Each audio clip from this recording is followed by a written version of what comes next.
Hey, thanks for joining me today. So, wanted to talk to you about the home inspection part of buying a house. So, you've already found your house, you got it into contract, you had your inspector come by, and they made you a list of deficiencies and health and safety concerns and so on and so forth, right?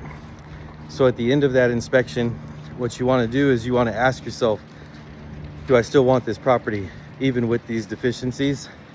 If the answer is yes, then remove your contingency and move forward, no problem. If the answer is no, you got to ask yourself, if I had the money to fix these things from the seller, or if the seller were to fix these things for me, would I go ahead and move forward anyway? So that's a yes, but, right? So yes, I still want the property, the deficiencies don't bother me, or yes, but I want the seller to address this with money or fixes, or no, I don't want this property anymore. So if it's a yes, but, that's where what I do with my clients is I'll do a Zoom call with a shared screen so that we can slowly and methodically work our way through the inspection. This morning we just went item by item, stuff that passed and stuff that failed, and we made a list of things that we would like for a contractor to give us a price on. So that was this morning.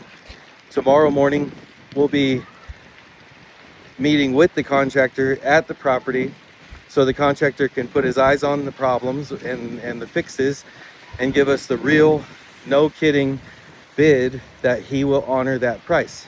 So now the buyer knows what they're buying, and that's the point of this video.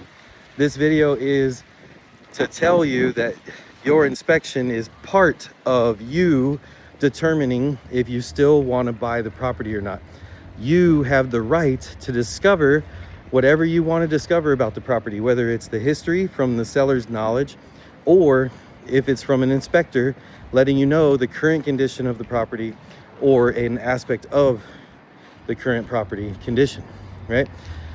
So it's not built to say this is another time that I can negotiate for a better deal. The time to negotiate for a better deal is when you first put in your offer, right? So let's use this for an example. I have a seller that I'm representing.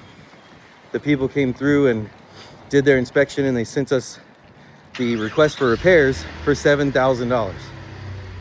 When I met with the seller, we did the same thing that I did with my buyer, and we went through their inspection and we determined that the items that they called out were able to be done for about $3,000. In order to keep the attitude going well, we did split the difference and we counter offered to $3,500.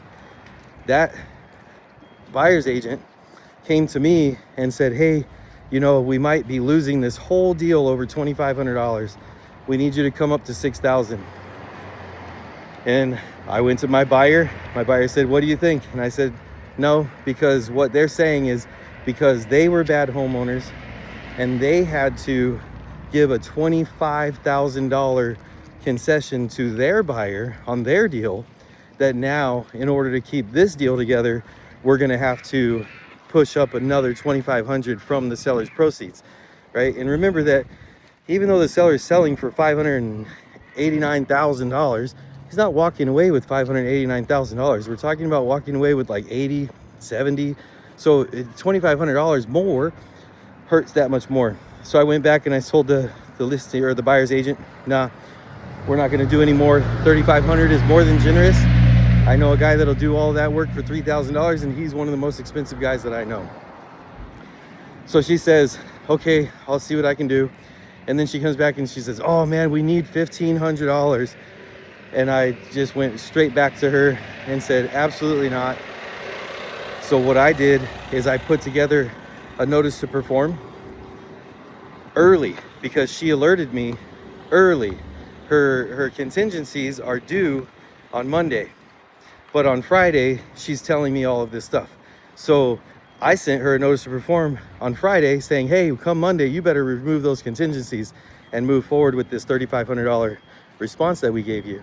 Or let us know and we'll go back to the market and find another buyer. Lo and behold, dun, dun, dun, dun, they figured it out without giving my sellers money to them. So as a buyer, understand that it's a person on the other side of that negotiation. As a seller, understand that it's a person on the other side of that negotiation. It's super important that we treat each other with respect and that we don't take our problems and make it the other side's problem.